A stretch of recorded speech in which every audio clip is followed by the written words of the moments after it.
예, 자신에 대한 수사를 정치 보복으로 규정했던 이명박 전 대통령이 결국 구속됐습니다. 헌정사상 부패 혐의로 구속돼 네 번째 전직 대통령이란 불명예를 안게 됐습니다. 23년 만에 두 명의 전직 대통령이 동시에 구속되는 사태도 재현됐습니다.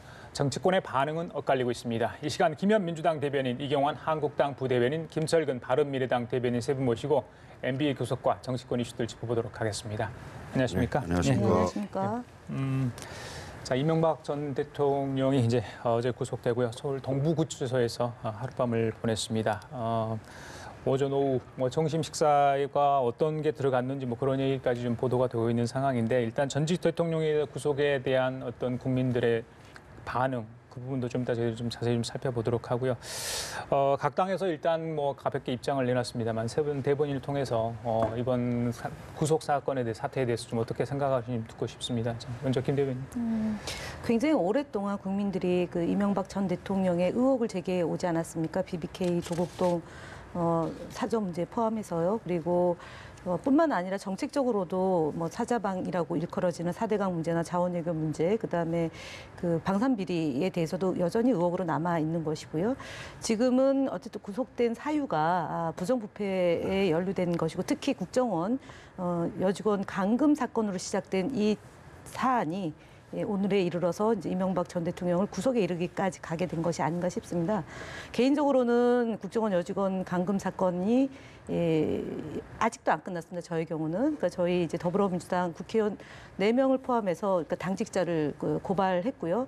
그것으로 인해서 어쨌든 국정원 사건이 그 세상 밖으로 들춰내는데 결국은 족쇄가 된 것이 아닌가 싶습니다. 이명박 박근혜 정부, 두 정부가 국정원 특활비까지 사적으로 사용한 것 때문에도 지금 구속 사유가 되는데, 역시 사필 규정이고요. 만시지탄이다. 그리고 국가와 국민의 불행은 더 이상 있어서는 안 된다라는 점을 다시 한번 강조드리겠습니다.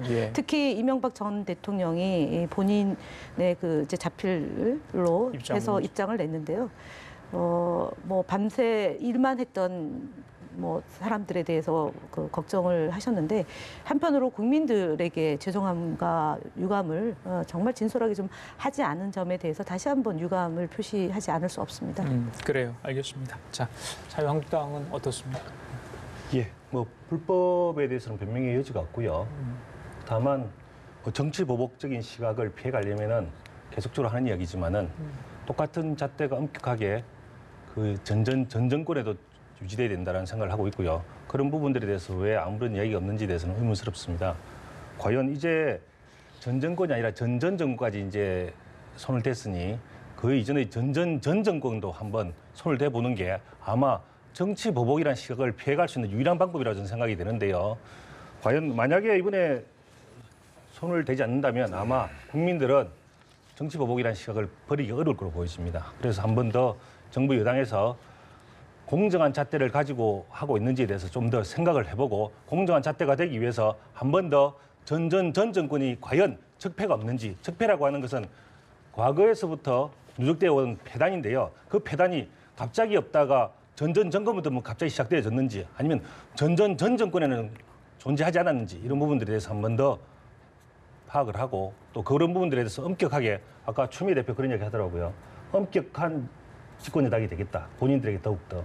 사실 그 말이 그대로 적용되는지 한번 지켜보겠습니다. 예, 알겠습니다. 제가 좀 나중에 한두 가지 좀 더 여쭤보도록 하고요. 일단 바른미래당 얘기 좀 듣겠습니다. 일단 헌정사에 대단히 그 안타까운 일이죠. 앵커께서도 얘기했지만 네 번째 대통령이 구속이고 전직 대통령이 동시에 지금 2명이 구속되는 이런 상황인데요. 사실 이명박 전 대통령의 그 제명을 쭉 보면 대통령의 자리에 있을 만한 분인가, 또 대통령 자리에 있으시면서 이런 일을 할 수가 있나, 이런 참담한 생각이 좀 듭니다. 개인적으로 도덕적인 문제, 또 법적인 문제, 그리고 제도와 구조적인 문제에도 같이 좀 따져봐야 되는 거 아니냐. 우리가 87년도에 개헌을 했습니다마는 제왕적 대통령제가 가지고 있는 한계가 결국은 전직 대통령들의 구속하고도 일정 부분 관련이 있는 게 아닌가. 지난번에 제가 5분의 전직 대통령이 검찰 포토라인에 섰다고 얘기했을 때 다른 얘기도 하고 했습니다마는 대통령을 지낸 분들이 전부 포토라인에 서거나 구속되거나 이런 그 불행한 헌정사는 이제는 끝내야 된다. 그리고 법적으로 처벌받아야 될 부분에 대해서는 명명백백히 밝혀서 처벌돼야 된다 이렇게 생각하고요. 예. 또한 제도적으로도 좀 바꿔야 된다 이런 생각을 갖고 있습니다. 김 대변인, 청와대 김의겸 대변인이 좀 안타깝다. 삼가고 또 삼가겠다. 그리고 문 대통령이 이런 말들을 직접 부중이라는 표현을 하지 않았습니다. 대변인 이야기인데요. 그 스스로에게서 가을 서리처럼 엄격하겠다 이렇게 다짐한다 이런 내용인데 이건 좀 어떻게 좀 해석을 해야 됩니까? 일단은 뭐 국민의 마음과 함께 한다라고 봅니다. 사실은 전직 대통령이 구속되는 것은 국가나 국민에겐 굉장히 고통스러운 일이고요. 두 번 다시 있어서는 안 될 일이다라는 점이고, 그로 인한 국력의 손실이 매우 막대하지 않았습니까? 그래서 대통령이라는 직분, 헌법으로부터 부여된 대통령으로서의 권한을 충분히 활용하되 그 또한 의무를 지키는 것이 중요하지 않나 싶습니다. 예. 그러니까 추상같이 엄격하게 하겠다라는 청와대의 다짐이다. 그다음에 청와대 근무하는 모든 공직자가 가져야 될 자세이고 또 문재인 정부를 성공리에 완수시키려고 한다면 뭐 저희 더불어민주당도 마찬가지고요. 더불어민주당 정부라고 얘기했기 때문에 그에 대한 엄격함도 뭐 따라야 된다라는 점이 강조되지 않았나 싶습니다. 방금 네. 이경환 부대변인 얘기했던 그러니까 과거 정부에 대한 DJ 정부와 노무현 정부에 대한 어떤 수사 부분도 같이 해야 된다. 이번 저는 뭐 기회에. 제가 볼 때는 터무니없는 소리이고요. 김대중 정부와 노무현 정부는 이명박 정부에 의해서 노벨상 수상에 대해서도 뒷조사를 했던 거고 역시 노무현 대통령에 대해서 퇴강실업 세무조사를 통해서 억지로 만들어낸 과정에서 정말 전직 대통령의 비운에 돌아가시는 그런 상황까지 내몰렸지 않았습니까? 그리고 김대중 전 대통령도 마지막에 위원과 같이 얘기했던 말씀이 이명박 대통령에게 경고를 하셨지 않습니까? 그렇게 하다가는 국가도 불행하고 국민도 불행하니 국정 운영을 제대로 했으면 좋겠다라는 얘기를 위원처럼 하셨습니다. 그래서 당시에 민주주의와 경제와 그다음 남북 관계가 3대 6이다라고 얘기하실 정도로 정말 평생을 민주주의와 통일을 위해서 그리고 인권을 위해서 한 몸을 바치신 분에게조차도 예. 씻을 수 없는 수모를 주신 분이 지금 이제 구속된 이명박 전 대통령입니다. 그래서 뭐 김대중 대통령 시절 또는 노무현 대통령 시절 거를 정략적으로 악용하는 것은 이제는 그만하셔야 된다고 봅니다. 예, 이경환 대변인, 예. 일단은 두 전직 대통령이 구속이 됐어요. 보수 정권의 두 수장들이 이제 구속되는 사상 최후의 두 번째죠. 사실 동시 구속은 처음인데, 두 번째죠. 예. 보수 정권을 어떻게 보면 함께했다는 전직 새누리당, 전 새누리당 그리고 이제 자유한국당이 이제 명맥을 이어온다 이렇게 봤을 때 이번 사태에 대한 어떤 자기 반성 내지 이런 고민들이 좀 필요하지 않을까 이런 지적도 있던데 그 부분은 어떻게 보십니까? 당연히 자기 반성이 있어야되고요. 제대로 잘못된 부분들에 대해서는 고치는 게 맞고 그런 측면에서 저희들 당에서 이제 혁신위원회라든지 과거의 잘못된 부분과 절연하는 것은 당연한 이야기고요. 다만 이런 부분들을 어떻게 볼 것인가의 부분에 대해서 당의 정략적인 부분에 따라서 달리 보는 부분들이 있을 수가 있다. 다만 이제 국민의 눈높이에서 그런 부분들을 어떻게 이해할 거냐 이런 부분들은 차이가 나는데요. 아무래도 정당이다 보니 자기의 정당의 이념에 맞게 해석하는 부분들은 존재합니다.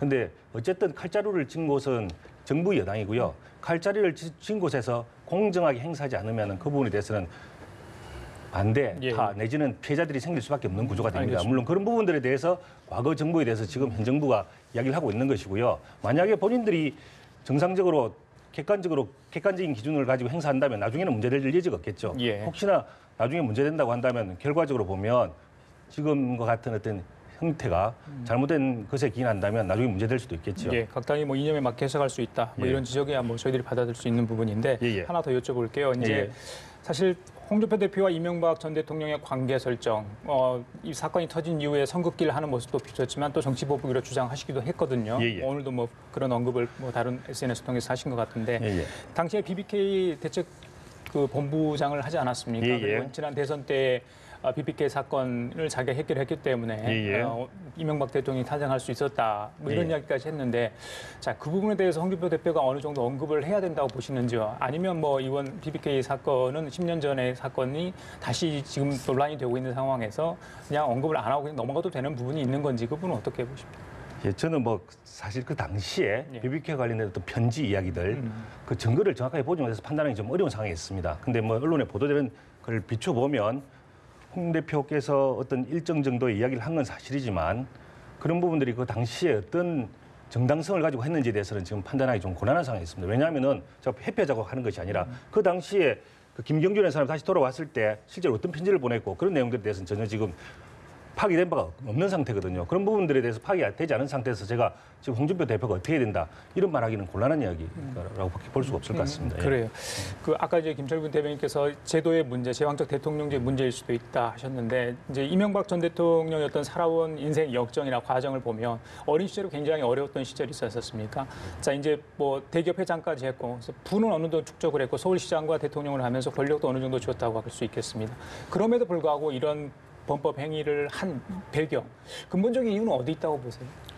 글쎄요, 개인적인 뭐 욕심이라고 표현해야 될까요? 뭐 그런 측면도 있겠지만 지금 헌법에 규정된 대한민국의 대통령의 그 권력을 통상 우리가 제왕적 대통령제라고 표현도 하고요. 예.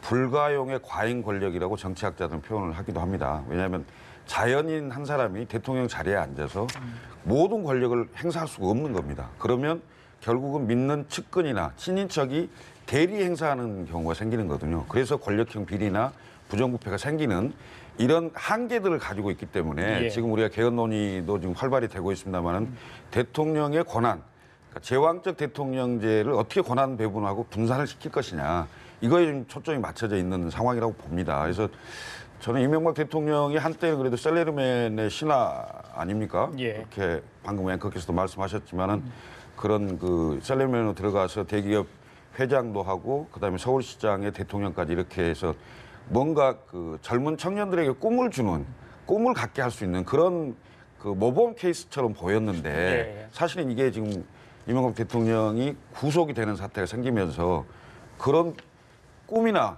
그 뭔가 표상 이렇게 본받을 뭐 이런 것이 사실 사라진 거죠.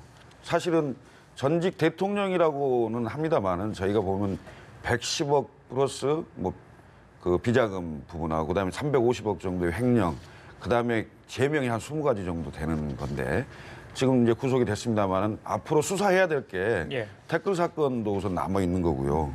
뭐 여러 가지 수사해야 될 부분이 더 많아진다고 하면 이명박 대통령으로서는 사실은 구속이 되긴 했습니다만은 예. 본인 인생에 대한 그 되돌아보는 계기가 될 수도 있고 또한 기회가 생기면 국민들에게 진솔하게 사과하는 그런 모습을 보여야 될 거라고 생각합니다. 7개월 정도 이제 수사가 진행되고 이제 구속영장이 발부된 상황입니다. 서너 번인가 이명박 전 대통령이 이제 자신의 입장을 밝힐 기회가 있었죠. 그 내가 말하는 게 국가의 도움이 말 안 하는 게 국가에 도움이 될 수 있다 이런 얘기도 했고요. 말을 아껴야 한다고 다짐한다. 지난번 소환 조사 당시 검찰이 출석해서 그런 얘기도 했고요. 일단 어제 이제 그 영장 발부되기 직전 21일 날 새벽에 그 입장문을 내지 않았습니까? 그 내용도 굉장히 여러 가지 좀 살펴볼 부분이 분명히 있어 보이는데 당시에 이야기했던 어떤 얘기 그리고 지금의 모습이 어떻게 달라졌는지 좀 같이 좀 비교를 할 필요가 있어 보입니다. 그래서 지난번에 했던 이야기 좀 들러보고 계속 이야기 좀 나눠보겠습니다. 들려주시죠.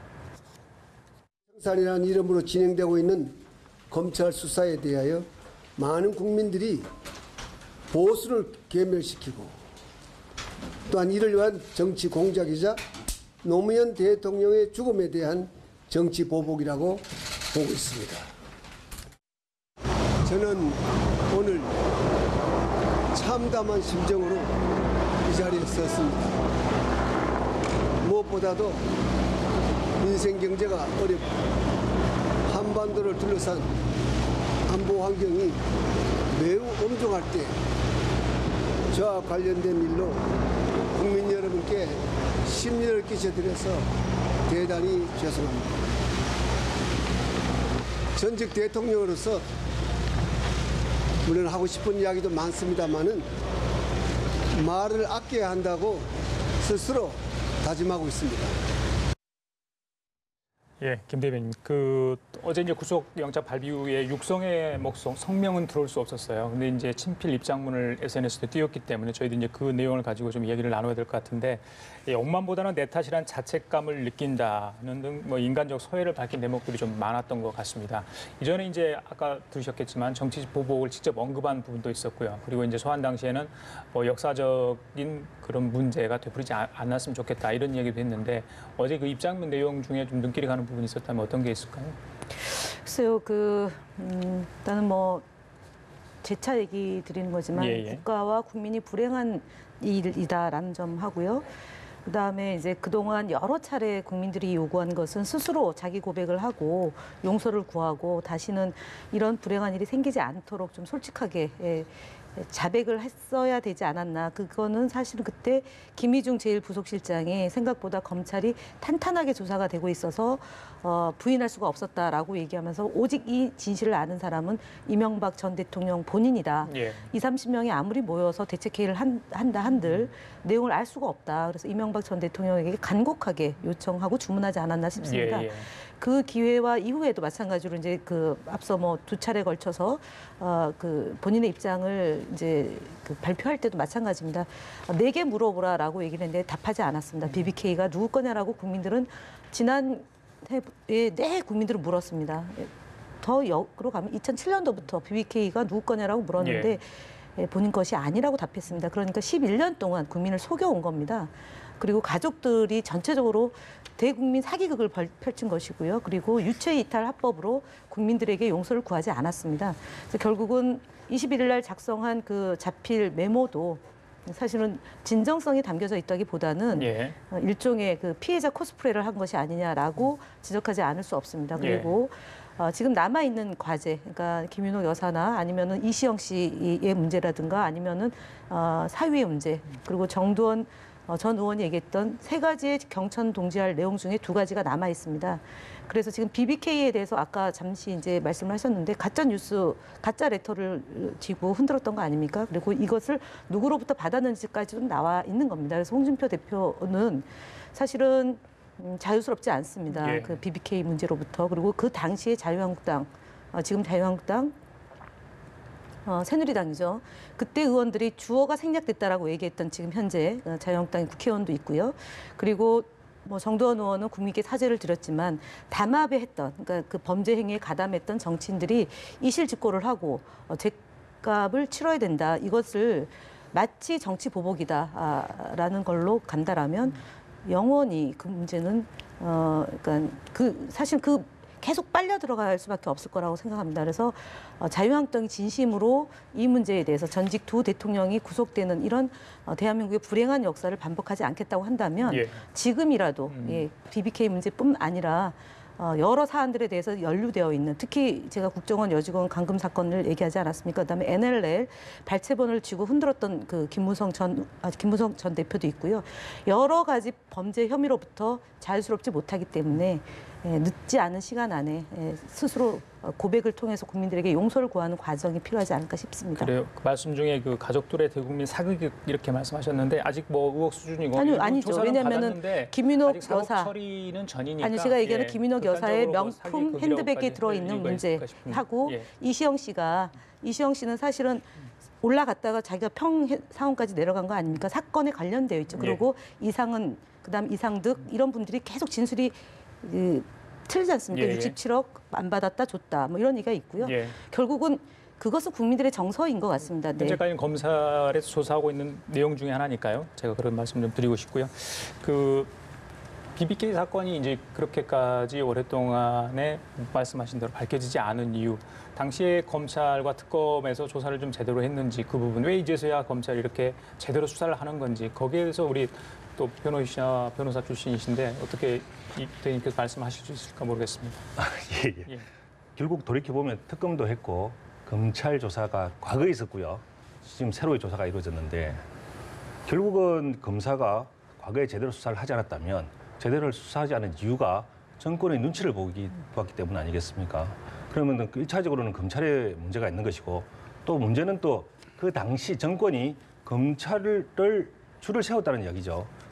정권의 눈치를 보게끔 만들 수밖에 없었던 그 당시 검찰의 구조, 정부 개청 구조의 구조 그리고 종국적으로는 결국 그런 줄을 세울 수밖에 없는 구조는 결국 대통령 인사권에 있는 거고요. 예. 현재 현 정부에서 모든 뭐 정치 개혁을 이야기하지만 결국에는 그 검찰의 인사권에 대해서는 손 놓지 않겠다. 이런 이야기들은 끝없이 계속적으로 이 검찰을 활용하겠다는 것밖에 안 되는 것이고 검찰과 경찰이 즉 수사권이 최종적인 그 정권이 통제될 수 있는 사정기관으로서 최종적인 권력이 되는데 그 부분에 대해서는 전혀 손을 놓지 않고 있습니다. 예. 그런 부분들에 대해서 결과적으로 앞으로 국민이 납득할 수 있을 만한 어떤 수사기관에 대한 사정기관에 대한 뭐 정치적 중립성 예. 예를 들어서 외국에서는 그런 예도 있는데 검사장을 직선제로 한다든지 그런 어떤 정치적 중립성이 보장되지 않는 상태에서의 사정기관의 수사는 결과적으로 봐서는 정권 눈치를 안 볼 수가 없게 되고 줄을 설 수밖에 없게 되고 그렇다면 이 불행한 과거는 계속적으로 반복될 수밖에 없다. 예. 저는 이렇게 볼 수 그 있는 거죠. 오늘은 조사를 안 한다고 합니다. 아니, 예. 그렇지만 조만간 부장검사 직접 가서 옥중 조사를 할 가능성이 높은데 그것마저 보이콧할 수도 있고요. 또 예. 이제 그 지난번 박근혜 전 대통령 재판처럼 그 일주일에 한 서너 번씩 하거나 또 이제 뭐 상황에 따라서 재판을 또 거부할 수 있다 이런 얘기도 있는데 예.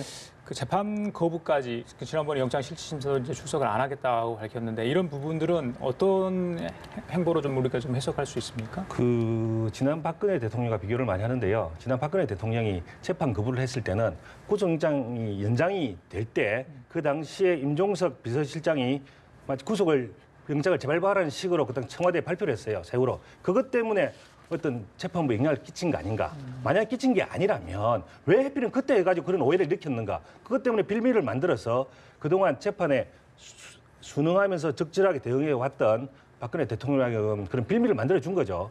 이제 만약에 또다시 그런 빌미가 이루어진다면 당연히 재판은 거부를 하게 될 것이고 또 심지어는 재판 조사도 거부하게 될 것이고 재판 거부 이렇게 과정을 나아가게 되는데 이때까지 재판에 혹은 수사 과정에서 순응해 왔던 걸 보게 되면 당장은 재판 거부라든지 재판을 조사에 응하지 않는다든지 이렇게 할 가능성은 저는 적다고 보고 있습니다. 예, 예. 다만 이런 부분들에 대해서 현 정권이 계속적으로 재판이나 수사에 개입을 하면서 어떤 다른 빌미를 주게 된다면 그때는 아마 정치적으로 또 다른 행위를 하게 될지도 모르겠습니다. 마지막으로 김철근 대변인께 여쭤보고 다른 좀 이야기 좀 하겠습니다. 지방선거 얼마 안 남았는데요. 두 전직 대통령의 구속, 글쎄요. 표심에 어느 정도 영향을 미칠 거라고 보십니까? 글쎄요, 저는 별로 영향이 없을 걸로 보입니다. 그러니까 그 두 대통령의 구속과 그다음에 선거가 바로 연결되기는 쉽지 않을 것이다. 왜냐하면 이게 뭐 보수가 결집할 것이다. 뭐 이런 것 때문에 그런 분석들을 하는 것 같은데요. 국민들이 잘 판단하고 있다고 저는 보입니다. 예. 오히려 지금 자유한국당한테 저는 좀 한 말씀 드리고 싶은데 이 정도 상황이 되면요. 입이 10개라도 할 말이 없는 상황이거든요. 그리고 보수하고 뭐 정치보복 얘기를 하는데 제가 보기에는 자숙하고 오히려 내부 혁신하고 뭐 이런 방향으로 가야지 지금 자꾸 두 대통령을 옹호하거나 뭐 변호하려고 하는 것으로는 결국 오히려 두 대통령이 구속과 함께 자유한국당의 몰락의 길이 보인다 이렇게 보입니다. 그래요. 알겠습니다. 자, 개헌 얘기 좀 하겠습니다. 관심 많으시죠? 네. 예.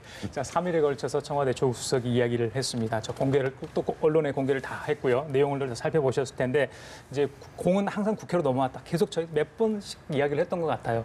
그런데 지금 이제 만나야 되는데 어떻게 만날 것도 두고도 좀 갈등을 하고 있는 것 같고요. 과연 극적으로 합의를 할 것인지 아니면 뭐 개헌 시기를 조정할 것인지 아예 개헌이 물 건너 가는 건지 여러 가지 지금 시나리오가 가능한 상황인데 일단 김 대변인 26일 날이잖아요. 네, 시간이 그렇습니다. 얼마 남지 네. 않았습니다.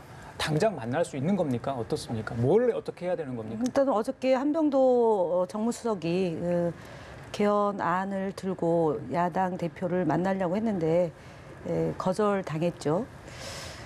그리고 뭐 저희는 일단은 내용을 꼼꼼히 다 봤고요. 국민들의 80%가 개헌을 해야 된다라는 얘기고요. 그다음에 동시 실시에 대해서도 굉장히 높은 지지를 보내고 있다라고 보여집니다. 60% 가까이 이제 지지율이 나오고 있고요.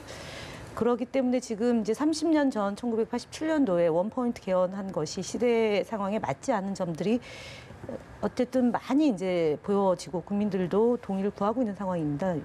여전히 정치권만 그러니까 좀 시대에 떨어진 행동을 하고 있고 국민들로부터 지탄을 받고 있다고 봅니다. 그래서 무엇보다 중요한 것은 지방선거와 개헌을 동시에 실시해야 된다라는 지난 대선의 약속, 모든 여야 후보가 다 공히 다 약속한 점이고요. 그다음에 이제 권력구조 개편에 대해서는 이견이 상당히 존재하기 때문에 그 부분에 대해서는 뭐 논의를 더 모아야 되겠지만 어쨌든 합의점을 찾아야 될 것이고요. 기본권의 문제나 자치권에 대한 문제는 그다음에 그 대통령의 권한을 국민들에게 돌리는 문제나 아니면은 국회에게 부여하는 문제 이런 것들은 여야 공이 다 존중하고 있고 인정한다라는 점입니다. 예. 다만 자유한국당의 홍준표 대표가 투표에 참여하는 것을 제재를 가하겠다, 제명 절차를 밟겠다라는 식의 거의 협박 아닌 협박을 통해서 국회의원들의 헌법기관인 국회의원들의 자율적 권한을 지금 이제 침해하고 있는 거라고 봅니다.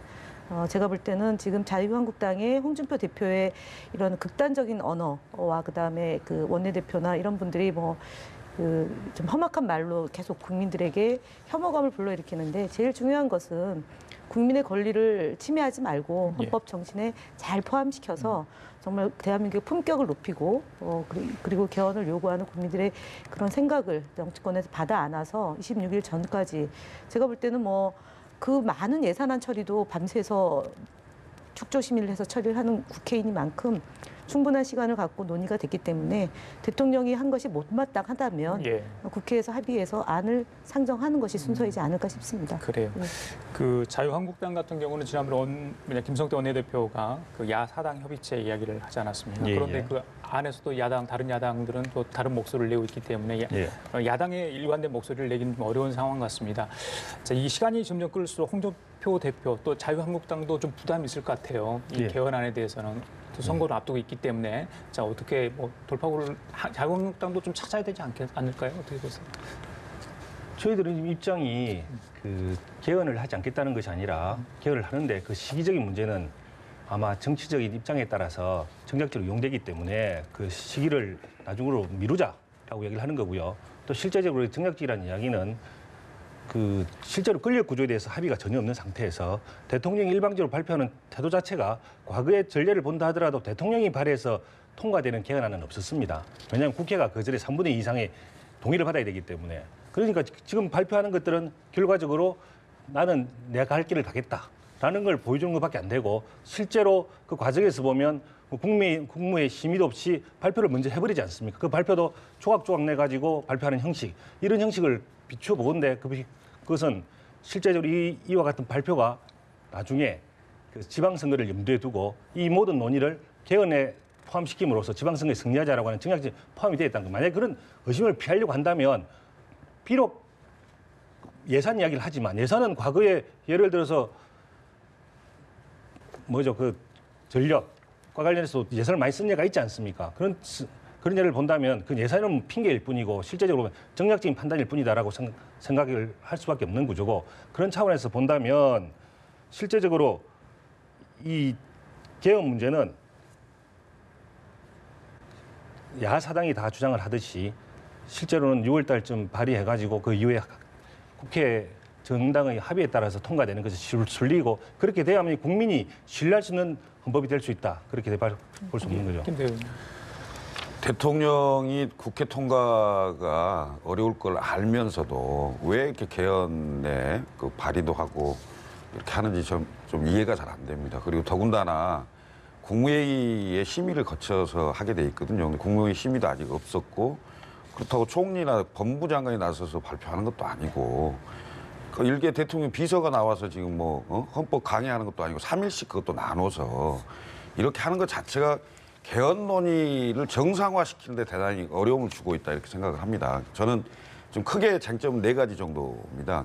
첫 번째는 권력구조 개편, 그다음에 개헌 시기, 그다음에 선거구제, 그다음에 권력기관의 중립화 문제입니다. 이 4가지 것을 가지고 지금 그 여야의 원내대표들이 협의를 하고 있습니다. 협의를 하고 있는 상황이기 때문에 오히려 청와대의 개헌안 발표가 국회의 논의 과정을 회방 놓는 꼴이 되는 거죠. 이게 지금 대통령 발의가요. 과거 유신헌법 445의 개헌 이런 독재 시대에나 있었던 발상이거든요.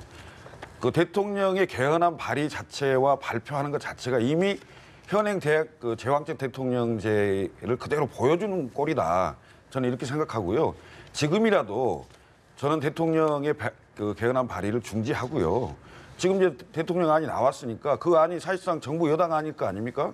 그 정부 여당 안을 가지고 야당과 함께 협상하고 내용을 만드세요. 그렇게 하면 되는 건데 굳이 통과되지 않을 대통령 그 개헌안을 발의해서 국회가 만약에 그걸 거부하면 야당은 호원 세력이고 여당은 개헌 세력인 이 프레임으로 결국 지방선거까지 끌고 가려고 하는 거 아니냐. 예. 정치의 꼼수에 불과하다 이렇게 생각합니다. 매주 제가 잠깐만 얘기하면 대통령은 개헌 발의권이 헌법에 보장되어 있습니다. 그리고 민정수석은 대통령의 저기 일을 수행하는 자리에 있는 분입니다. 법무부 장관이나 국무총리가 할 수 있는 게 아니고요. 민정수석의 역할입니다. 이것에 대해서 무슨 뭐 일개 수석이나 비서관이 한다라는 얘기는 적절치 않다라고 네, 봅니다. 알겠습니다. 네. 자, 김현 민주당 대변인, 이경환 한국당 부대변인, 김철근 바른미래당 대변인과 함께 얘기 나눠봤습니다. 말씀 감사합니다. 예.